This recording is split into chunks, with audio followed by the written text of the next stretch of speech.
Salut à tous, c'est Pang de la chaîne, bienvenue sur cette vidéo qui aujourd'hui va parler de partage. Je trouve que c'est une bonne période dans l'année où on peut se poser et se dire tiens, qu'est-ce que je veux proposer, partager, offrir aux gens.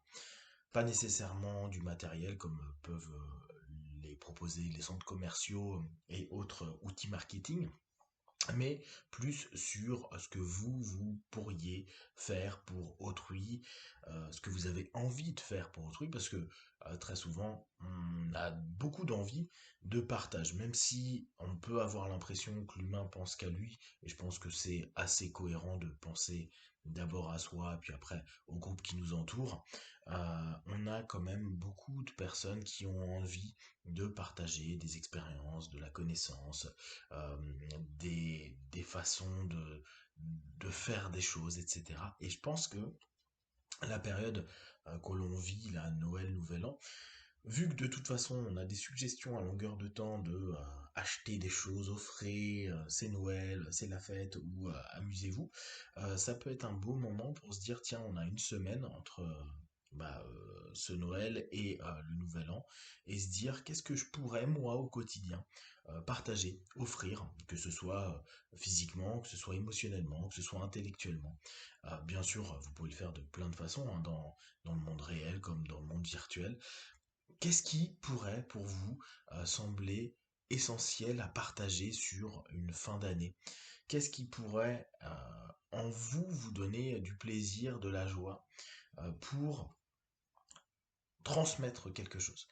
On peut avoir souvent l'impression que on n'a pas grand-chose à donner, à offrir, alors que parfois juste un instant, une écoute pour des personnes qui sont en difficulté ou des personnes qui ont juste besoin de parler.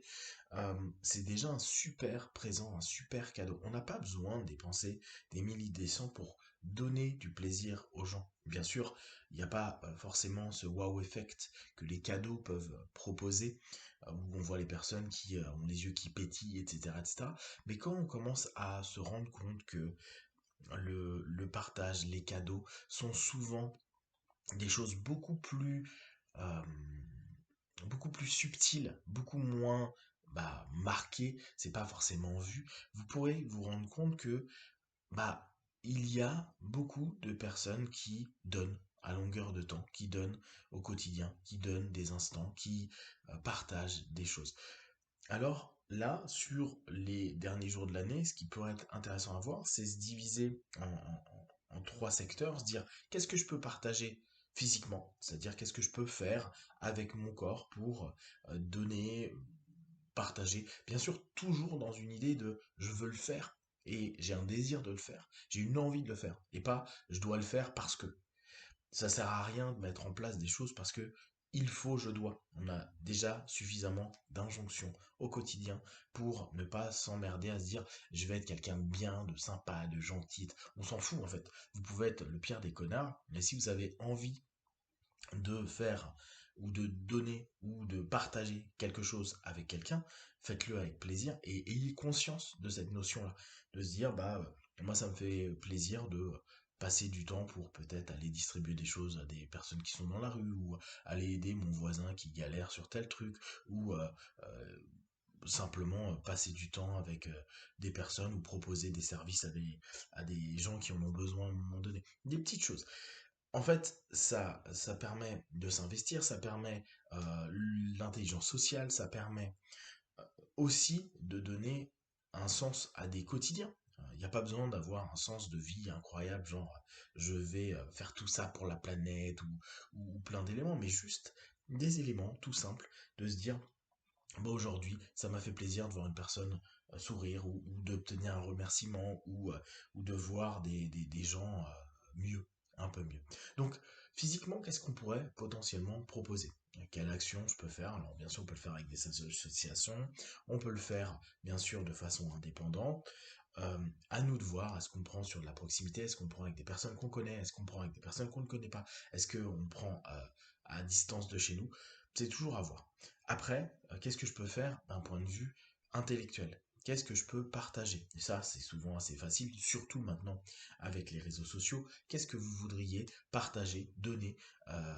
à des personnes à cette période-là. Ça peut être simplement des idées agréables, ça peut être des, des phrases sympas, ça peut être des félicitations, ça peut être utiliser ce 31 premier où tout le monde envoie des vœux pour réellement faire des vœux, réellement donner du temps aux personnes qui vous semblent intéressantes et pas simplement mettre votre répertoire et balancer à tout le monde des bonne année, plein de bonne santé, mais peut-être prendre un instant, prendre quelques secondes ou quelques minutes avec certains messages que vous allez écrire pour donner un petit peu de bonheur, de joie à des personnes, avec des leviers que vous connaissez sur les personnes, parce que c'est des personnes qui sont importantes pour vous. Euh, vous pouvez, je sais pas, faire un tuto sur un plat que vous savez faire, un dessert que vous savez faire, quelque chose que vous aimez bien. Le partage intellectuel, il est cool, maintenant il est hyper possible, il est facilement disponible et il n'y a pas besoin de mettre ça sur des YouTube pour que tout le monde le voit, hein. Vous pouvez juste le faire à vos groupes de potes qui sont sur Insta, qui sont sur YouTube, etc., etc., et partager ce que vous avez envie avec les gens. Et là encore, vous allez vous rendre compte que c'est chouette parce que dès qu'une info se diffuse, vous vous rendez compte que vous améliorez vous-même la perception que vous avez de cette info, vous pouvez la peaufiner, vous pouvez vous interroger sur de nouvelles choses, vous pouvez vous rendre compte que parfois, sur des explications ou des choses, il y a des éléments qui n'étaient pas hyper clairs et que maintenant vous commencez à être beaucoup plus clair, ce qui vous fait parfois améliorer votre propre connaissance des éléments. Bref, une fois de plus, le partage permet une amélioration de soi sans même avoir un retour immédiat, comme on pourrait se dire, la personne nous gratifie de quelque chose, un merci, etc.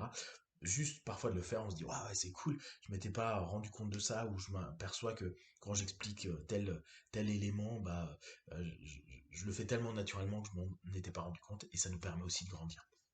Et enfin, qu'est-ce que je peux partager au niveau émotionnel? Qu'est-ce que je peux partager de mes émotions ou de mes expériences avec les autres? Ou qu'est-ce que je peux faire partager comme expérience avec les gens, avec les personnes que j'apprécie, que j'aime, ou des personnes même, une fois de plus, inconnues et que j'ai simplement envie de donner quelque chose qui me semble être beau, bien, et bien sûr, là encore, dans les expériences ou dans l'émotion qu'on partage ou dans la notion physique ou intellectuelle, on doit aussi accepter que les personnes euh, ne n'acceptent pas ce qu'on est en train de partager ou ne valorisent pas ce qu'on est en train de partager. Là encore, quand on est dans cette envie de propager quelque chose qu'on a envie, tout simplement, parce qu'on est en phase avec ça et que ça nous fait plaisir avant tout à nous, l'idée, c'est aussi d'accepter que les autres sont pas là pour recevoir ou être d'accord avec. Et c'est souvent l'image que je donne aux gens où je dis, mais donnez si vous avez envie. Si les gens refusent, c'est comme si vous aviez un bon gâteau. Vous savez qu'il est bon, vous avez mis du cœur à le faire, vous avez des tranches pour plein de gens, et les gens n'aiment pas ce gâteau, ou veulent pas ce gâteau, ou ce gâteau les attire pas. Tant pis. Si une personne ne le prend pas, d'autres personnes pourront prendre. Et il y aura toujours des gens qui seront contents de tout ça. Donc, là aussi, dans cette notion, et peut-être amusez-vous cette semaine à ça, d'échange, de partage, vous aurez peut-être pas les retours que vous pourriez attendre, parce que même si on dit faites ça juste pour vous faire plaisir, oui, parfois avoir un merci, ou parfois avoir un retour, un stroke, en fait, on reste sur le principe de stroke, est quelque chose qui peut être une attente, et il n'y a rien de mal à ça, hein. C'est vraiment, soyez clair sur ce que vous attendez, ce que vous faites, ce que vous attendez, ce que vous désirez, et acceptez aussi que les gens ne répondent pas nécessairement à ça, et c'est pas un problème parce que d'autres personnes pourront avoir des petites choses, et parfois c'est pas des grandes notions, mais qui modifieront beaucoup de d'éléments et de perceptions, et ça vous donnera ne serait-ce que à observer et à voir un plus. Donc n'hésitez pas à jouer avec cette semaine sur le partage, sur offrir des choses. Et comme d'habitude, si vous avez des questions, des remarques, partagez-les sur Facebook, YouTube. Et une fois de plus, ne prenez que ce qui est bon et juste pour vous. Testez, observez, analysez et concluez. Be one. Ciao.